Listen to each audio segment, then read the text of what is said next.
Well, we continue to monitor your money. This time, we're going to the nation's capital, where lawmakers and the Biden administration crafted the American Rescue Plan.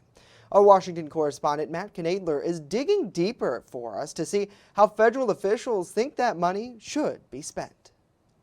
The U.S. Treasury oversees just how state and local governments can spend the $350 billion they are receiving in American Rescue Plan relief money.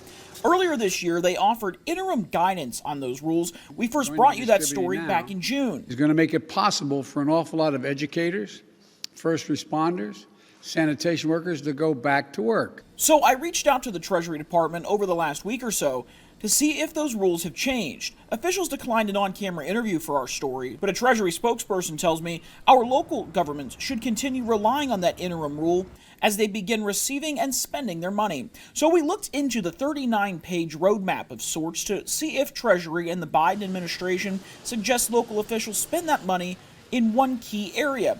And as it turns out, the list of eligible uses is actually pretty long and at points also pretty broad, with 4 main eligible use categories: public health and aid to those economically impacted by the pandemic, premium pay for essential workers, offsetting pandemic-related tax revenue losses in the last fiscal year, and infrastructure upgrades. For 3,000 counties in America, we're seeing 3,000 different ideas about how to improve their residents' lives locally. Mark Rattacco is with the National Association of Counties here in Washington, D.C.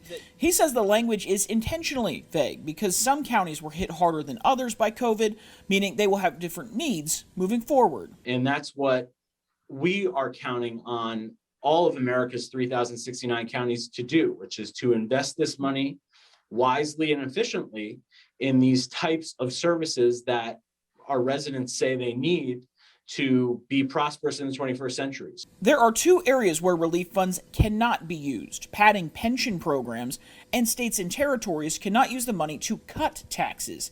Now, there is one other option for local and county governments to get the most bang for their buck: pooling their money together. If there's a local municipality that doesn't really have the need for the money they were given, can they give it to the county and almost earmark it for collectively, can they earmark it for an internet project, a broadband project?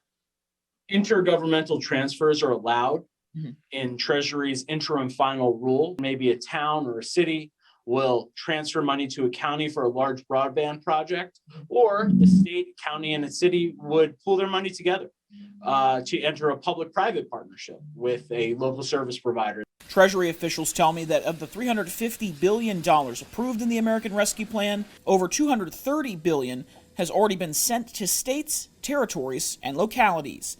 In Washington, Matt Knadler reporting.